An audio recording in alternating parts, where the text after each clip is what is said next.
अस्सलाम वालेकुम व्यूअर्स, मैं हूं समीना पाशा। उम्मीद है आप लोग खैरियत से होंगे। व्यूअर्स, कुछ हम खबरें और अपडेट्स लेकर इस व्लॉग में आपके सामने हाजिर हैं। जनाब, खबरें बड़ी इंपॉर्टेंट हैं क्योंकि फेक अकाउंट अब बोलना शुरू हो गया है और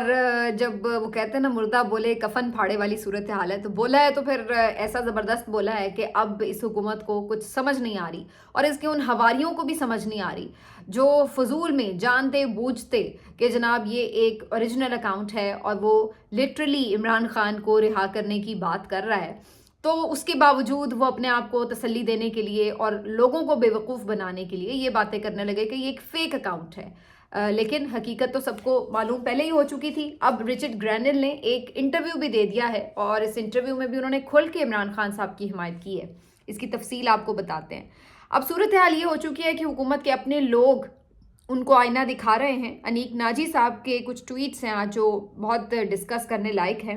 क्या वो मशवरे दे रहे हैं मियाँ साहब को, इस बारे में आपको बताएंगे। आज मियाँ साहब की सालगिरह भी है, तो मैं कहूँगी कि उन्हें एक तरह से बर्थडे प्रेजेंट मिल रहे हैं। इसके साथ साथ जस्टिस मंसूर अली शाह की भी एक खबर है जो आज की इस व्लॉग में आपके साथ शेयर करूँगी। और फिर आज मोहम्मद अली जिन्ना साहब यानी कायद आज़म मोहम्मद अली जिन्ना की भी सालगिरह है, तो हम कायद को भी आज के दिन याद करेंगे। जो ओवरऑल इस वक्त सिचुएशन है इसके ऊपर बात होगी इस व्लॉग में। नुसरत जावेद साहब का एक क्लिप जो है वो बड़ा वायरल हुआ है, क्लिक हो गया है, तो वो क्या हो रहा है उस पर भी बात करेंगे। आपसे रिक्वेस्ट है कि चैनल को सब्सक्राइब कर लें अगर अभी तक सब्सक्राइब नहीं किया। बात का आगाज़ करेंगे जी रिचर्ड ग्रैनल के इंटरव्यू से। तो ट्वीट्स का सिलसिला तो जारी ही था। अब बाकायदा एक टीवी चैनल पर रिचर्ड ग्रैनल ने इंटरव्यू दिया। उस इंटरव्यू में जो एंकर पर्सन थी उनकी तरफ से मुतअद्दिद सवालात किए गए इमरान खान पाकिस्तान से मुतालिक, और उन्होंने वो तमाम बातें जो गुज़श्ता कई दिनों से ट्वीट्स में हल्के फुल्के अंदाज में आ रही थी उनको खुल के वहाँ पर एक्सप्लेन कर दिया। रिचर्ड ग्रैनल ने 2-3 बातें बड़ी इंपॉर्टेंट की हैं। एक बात तो उन्होंने ये कही कि जो इमरान खान हैं उनके ऊपर बिल्कुल उसी तरह के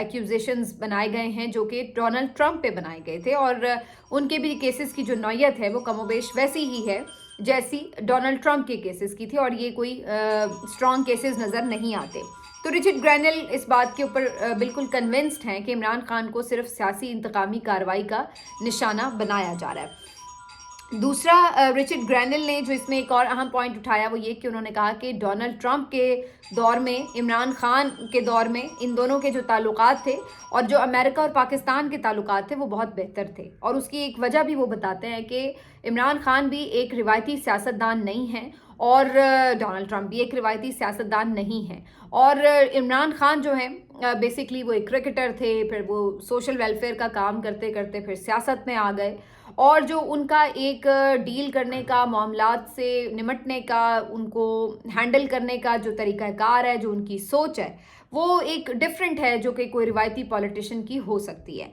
और इसी तरह से डोनाल्ड ट्रंप भी जो रिवायती तर्ज़ हुक्मरानी है उससे कुछ थोड़े मुख्तलिफ हैं। तो इसलिए इन दोनों की आपस की जो केमिस्ट्री थी वो थोड़ी बेहतर नज़र आती थी। और इस दौर में, उस वक्त के दौर में, इमरान खान और डोनाल्ड ट्रंप के दौर में पाकिस्तान और अमेरिका के ताल्लुकात भी बेहतर थे और वहाँ पे ज़्यादा एक बेहतर वर्किंग रिलेशनशिप था। याद रहे कि ये वो टाइम था कि जब अमेरिका अफ़गानिस्तान के अंदर मौजूद था और एक जंग लड़ी जा रही थी, तो उस दौर में अमेरिका को पाकिस्तान के लिए वैसे भी बड़ी नज़र रखनी पड़ती थी और बड़ी उनके साथ करीबी ताल्लुकात थे, क्योंकि अफ़गानिस्तान में जो जंग जारी थी उसमें ज़ाहिर है अमेरिका को पाकिस्तान की सपोर्ट और उसकी एक स्ट्रेटेजिक जो अहमियत है वो चाहिए थी, और वो उसके लिए बाकायदा एक क्लोज कॉपरेशन में काम भी हो रहा था। तो बहरहाल ये सारी सूरत हाल अपनी जगह, लेकिन रिचर्ड ग्रैनल ने एक और बात कही कि उन्होंने कहा कि बिल्कुल वो ये समझते हैं कि इमरान खान को रिहा किया जाना चाहिए। ये पाकिस्तान के लिए भी और आगे जो मामलात हैं डेमोक्रेसी के लिए भी, उसके लिए भी ये एक अच्छी चीज़ है कि विक्टिमाइजेशन जो है वो बंद होनी चाहिए। तो रिचर्ड ग्रैनल साहब जो हैं जी वो खुल के सामने आ गए। अब एक तो इस इंटरव्यू की सबसे अहम बात ये है कि ये पता चल गया है कि रिचर्ड ग्रैनल का ये अपना अकाउंट था, क्योंकि उन्होंने ये इंटरव्यू जो है अपने अकाउंट से शेयर भी किया हुआ है। तो अब इंटरव्यू तो जाहिर है कोई मास्क पहन के दे नहीं रहा, तो जाहिर है कि ये रिचर्ड ग्रैनल ही हैं। दूसरा जो एक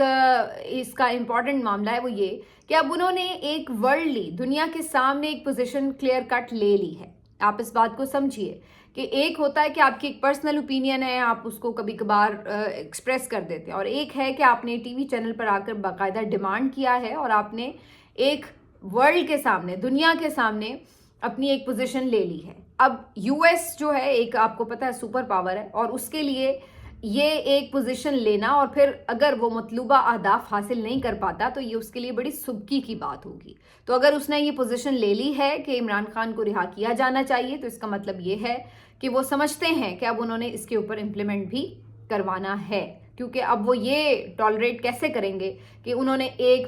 मौक़िफ़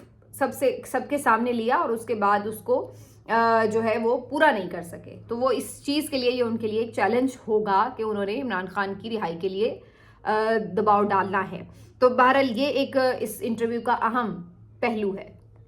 और तीसरा ये कि इससे ये पता चलता है कि जो एक हम यहाँ पर मवाजना डोनाल्ड ट्रंप और इमरान खान का किया करते थे, वहाँ पे भी इस चीज़ की रियलाइजेशन है और वो इमरान खान की सियासत को काफ़ी क्लोजली मॉनिटर करते रहे हैं। तो बहरहाल रिचर्ड ग्रैनल जो हैं जी, अब वो मैदान में खुला के आ चुके हैं और यही बात है कि जो इस हुकूमत की इस वक्त नींदें हैं वो उड़ी पड़ी हैं, समझ कुछ लग नहीं रहा कि करना क्या है। गुस्सा और इंतकाम बेहद है और इनसिक्योरिटी उससे ज़्यादा है, क्योंकि जब वो ये सोचते हैं कि जो कुछ वो कर गुजरे हैं तो उसके बाद उनको ये खौफ लाहक रहता है कि अगर इमरान खान अब दोबारा इक़्तिदार में आया तो फिर उनके साथ क्या होगा। आज अनीक नाजी साहब के मैं कुछ ट्वीट्स पढ़ रही थी। अनीक नाजी साहब जो हैं वो हमेशा आपको नून लीग के हामी काफ़ी हद तक नज़र आते रहे हैं, हमेशा से उन्हीं के आप कह सकते हैं। लेकिन बहरहाल कुछ सहाफ़ी जो होते हैं ना कि बिल्कुल ही अंधे हो जाते हैं कि उन्हें कुछ और नज़र ही नहीं आ रहा होता, उसके अलावा वो कुछ देख नहीं सकते, खुशामदी किस्म के होते हैं। तो वो वाली सूरत हाल नहीं है। ये उन लोगों में से हैं जो उनके वेलविशर तो हैं लेकिन उन्हें बेहतर मशवरे दे रहे हैं। खुशामदें करके उनको अंधेरे में रखना ये उनके मतमाए नज़र नहीं आता। और अनीक नाजी साहब पहले भी इससे मुतालिक काफ़ी खुल के इजहार ख्याल कर चुके हैं। तो बहरहाल जब उनकी बड़ी क्लोज़ मुलाकातें रही हैं, उन्होंने एक पिक्चर भी शेयर की, हैप्पी बर्थडे भी विश किया मियाँ साहब को, नवाज शरीफ साहब को, और फिर साथ में उन्होंने याद दिलाया कि जब ये हमारी मुलाकात हुई थी तो आपने कहा था कि अपने मौक़िफ़ पे खड़े रहना चाहिए, अपने मौक़िफ़ से हटना नहीं चाहिए, चाहे उसकी कोई भी कीमत अदा करनी पड़े। तो उसने अनीक नाजी साहब आगे लिखते हैं कि मैं तो मान गया लेकिन आप भूल गए। तो मतलब ये कि जो आप हमें उसूल पढ़ा रहे थे जनाब आली, आप वो खुद उन उसूलों से अब पीछे हट चुके हैं, मुनहरिफ हो चुके हैं। तो बहरहाल ये कोई एक नहीं, इस तरह के कुछ और लोग भी हैं। खुद PMLN के अंदर लोग हैं जो मियाँ साहब की सियासत से अब इत्तेफाक नहीं करते। देरीना साथी उनको खैरबाद कह गए इस वजह से कि वो इस सियासत से इत्तेफाक नहीं करते जिस लेवल की सियासत PMLN इस वक्त कर रही है। और ऑनेस्टली मुझे ये कह लेने दें कि इसमें मियाँ साहब का कसूर शायद कम होगा, इसमें मरियम नवाज साहिबा का कसूर ज़्यादा दिखाई देता है कि जो इस वक्त लीडिंग फिगर हैं PMLN में। और इसमें जो कसूर मियाँ साहब का है वो ये कि उन्होंने इस चीज़ को समझा परखा नहीं कि उनकी सियासी बलूगत मेजॉरिटी इस हद तक है। ये कोई विरासत तो है नहीं कि जी आपका एक महल है और आपने आगे अपनी बेटी को देना है या बेटे को देना है, वो आपकी चॉइस है या जो भी कानून के मुताबिक आपने देना है। बल्कि ये एक पार्टी थी, एक नज़रिया था, इसमें लोगों की एक इन्वॉल्वमेंट होती है, एक लोगों की पसंदीदगी होती है कि वो किसको लीडर समझते हैं। तो यहाँ पर मियाँ साहब ने अपनी पार्टी के साथ भी ज़्यादती की और उसके बाद अब आपने देखा कि उसका नतीजा क्या निकल चुका है। मियाँ साहब अपनी सियासत को आखिरी जो उनकी सियासत के ये कुछ साल होंगे, ज़ाहिर है वो भी 70+ हैं और एक ज़्यादा उम्र रसीदा आप कह सकते हैं कि सियासतदान हैं। तो अब जो उनकी ज़िंदगी के आखिरी साल हैं उसमें बजाय इसके कि वो एक बहुत मुदब्बिर और बहुत मोतबर सियासतदान बन के अपने वजूद को तस्लीम करवाते, बज़ाहिर ऐसा लग रहा है कि उन्होंने तारीक रास्ते का इंतखाब किया। और ये अब जो उनके करीब लोग हैं, जो उनके वेलविशर हैं, वो इस चीज़ के लिए उनके लिए थोड़े परेशान भी नज़र आते हैं, थोड़े गमज़दा नज़र आते हैं कि ये मियाँ साहब के अच्छे फ़ैसले नहीं थे। बहरहाल इस सारी सूरत हाल के बाद अनीक नाजी साहब ये भी ट्वीट करते हैं कि ये एक खौफ है जो इमरान खान का आपको कि वो बाहर निकल आएगा तो पता नहीं क्या कर देगा। ये खौफ आपको गलतियां पर गलतियां करवाता जा रहा है। ये बहुत गहरी बात की है उन्होंने और बड़ी सही बात की है। यही बात हम पिछले 2-2.5 साल से कर रहे हैं कि जो आपने अदम एतमाद लाकर एक गलती की, उसके बाद गलतियों का एक ऐसा सिलसिला शुरू हुआ, एक ऐसी सीरीज शुरू हुई जो कि आज तक थम नहीं सकी। और हर गलती पहली गलती से आपने ज़्यादा बड़ी की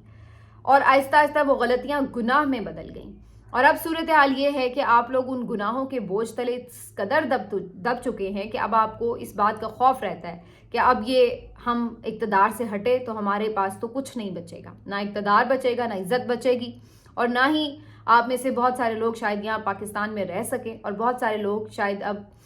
یہ محسوس کرتے ہیں کہ ان کا ٹھکانہ جیل ہوگا اگر یہاں پر صحیح معنوں میں احتساب کا عمل شروع ہو گیا، کیونکہ انہیں پتہ ہے نا کہ انہوں نے کیا کیا کچھ کر گزرے ہیں۔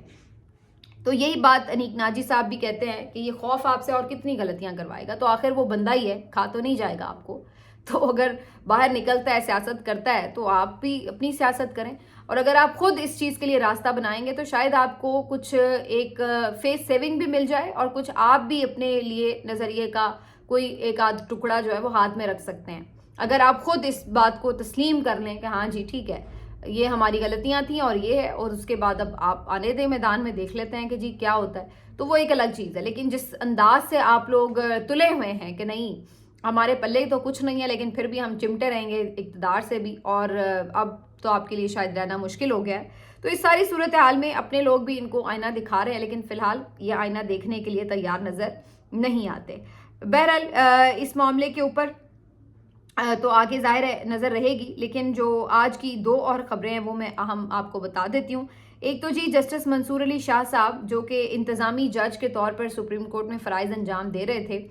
اور یہ ڈیوٹی ان کی قاضی صاحب نے لگائی تھی، انہوں نے یہ فرائض انجام دینے سے معذرت کر لی ہے، اور انہوں نے کہا ہے کہ جی میں اب یہ مزید کام نہیں کرنا چاہتا۔ تو بیسکلی پہلے وہ خطوط لکھ رہے تھے، اب انہوں نے جو انتظامی ٹاسک تھے ان سے بھی سبکدوش ہونے کا فیصلہ کر لیا، تو بیسکلی وہ ایک احتجاجی قسم کی آپ کہہ سکتے ہیں کہ سیاست تو نہیں اب ہم کہہ سکتے جج صاحب کے لیے، لیکن یہ کہہ سکتے ہیں کہ ایک احتجاجی موڈ میں نظر آ رہے ہیں منصور علی شاہ صاحب۔ پہلے بھی وہ یہ کہہ چکے ہیں استعفیٰ تو وہ نہیں دیں گے احتجاجاً، لیکن سسٹم کے اندر رہتے ہوئے جہاں جہاں انہیں موقع ملے گا وہ اپنا احتجاج ریکارڈ کراتے رہیں گے۔ تو یہاں پر بھی انہوں نے احتجاجاً جو ہے یہ اپنا جو فیصلہ ہے وہ کیا ہے، بظاہر تو ایسا ہی نظر آ رہا ہے، لیکن ان چیزوں سے فرق نہیں پڑا، کیونکہ اگین میں بات بہت دفعہ کہہ چکی ہوں، ریپیٹ نہیں کرنا چاہتی، کہ جب ان کے پاس کچھ تھا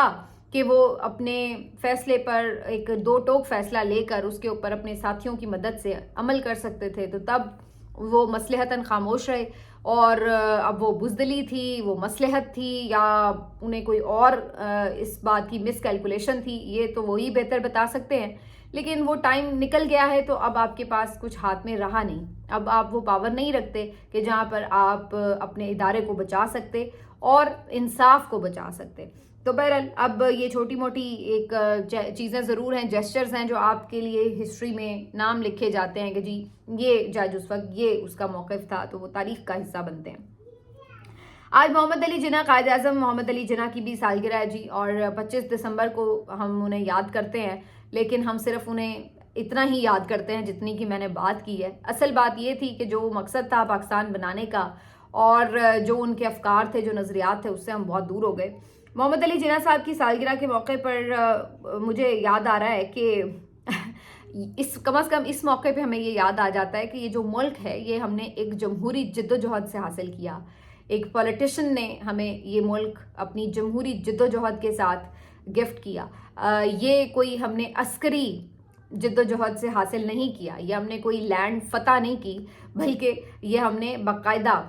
منوا کے اپنی بات دلائل سے قائل کر کے لوگوں کو یہ سیاسی طور پر ڈائلاگز کے ذریعے، ایک جد و جہد کے ذریعے، قربانی کے ذریعے یہ ملک حاصل کیا۔ لیکن جب سے یہ ملک حاصل ہوا اس کے بعد سے آنورڈز تو بس ایسا لگتا ہے کہ یہ ملک جیسے کسی عسکری جد و جہد اور عسکری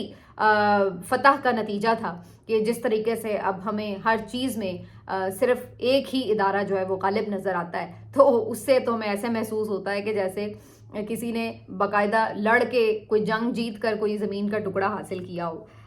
قائد اعظم محمد علی جناح بڑا واضح تھے جی، وہ کہتے تھے مت بھولیں کہ مسلح افواج عوام کے ملازم ہیں، پالیسی بنانا آپ کا کام نہیں، یہ سویلینز کا کام ہے، اور آپ کا فرض ہے کہ جو ذمہ داری آپ کو دی جائے آپ اسے پورا کریں۔ تو ایسا لگتا ہے کہ یہ بڑا محمد علی جناح صاحب کو بڑا کلیئر کہیں پتہ تھا کہ آنے والے دنوں میں اس ملک میں کیا ہو سکتا ہے، تو اس لیے وہ پہلے ہی یہ افکار دے گئے تھے۔ یہ الگ بات ہے کہ ہم نے پھر بھی ان افکار پر عمل نہیں کیا، اور یہ سیاستدانوں کا کام تھا کہ اس کو یقینی بناتے کہ آپ نے جو قوم کے ملازم تھے آپ نے ان سے 4 مارشل لا لگوا کر اور ان سے آپ نے حکمرانیاں کروائیں، ان سے پالیسیاں بنوائیں، اور اس کے بعد آج تک آپ کسی کو کٹہرے میں نہیں کھڑے کر سکے۔ نتیجہ یہ کہ 75 سال گزر جانے کے باوجود بھی آج ہم ایک سیکیورٹی سٹیٹ ہیں، نہ ہم سیکیور ہیں، نہ ہم ترقی یافتہ ہیں، نہ ہم کسی بھی طرح اپنے ملک کو کوئی کہہ سکتے ہیں کہ جی آپ بڑے انفلوئنس رکھتے ہیں کچھ بھی، سوائے اس کے کہ ہم ایک ایٹمی طاقت ہیں، اس کی وجہ سے لوگ ہمارے لیے ایک کنسرنز بھی رکھتے ہیں اور ایک اہمیت بھی ہماری رہتی ہے ہمیشہ۔ لیکن ادروائز اگر ہم دیکھیں تو ہم نے اپنی پبلک کے لیے کیا کیا تو کچھ نہیں کیا۔ ہم نے اگر یہ دیکھیں کہ ہم نے کوئی مثالی اپنی ملک کو کسی اصول، قانون، ضابطے، کسی لحاظ سے ایک ایسی سوسائٹی بنایا کہ جہاں پر ہم کہیں کہ رول آف لا ہے، جہاں پر آئین کے مطابق چیزیں چل رہے ہیں، تو ہمارے ہر چیز میں نمبر 0/0 ہی ہوں گے۔ تو آج شرمندہ ہی ہونے کا دن ہے، اور میرا خیال ہے کہ قائد اعظم کی اور ہم باتیں مانتے نہ مانتے، کسی اس ایک اصول کو مان لیتے تو شاید آج کافی بہتری ہوتی صورتحال میں۔ ملتے ہیں آپ سے اگلے ویلاگ میں، اپنا خیال رکھیے، اللہ حافظ۔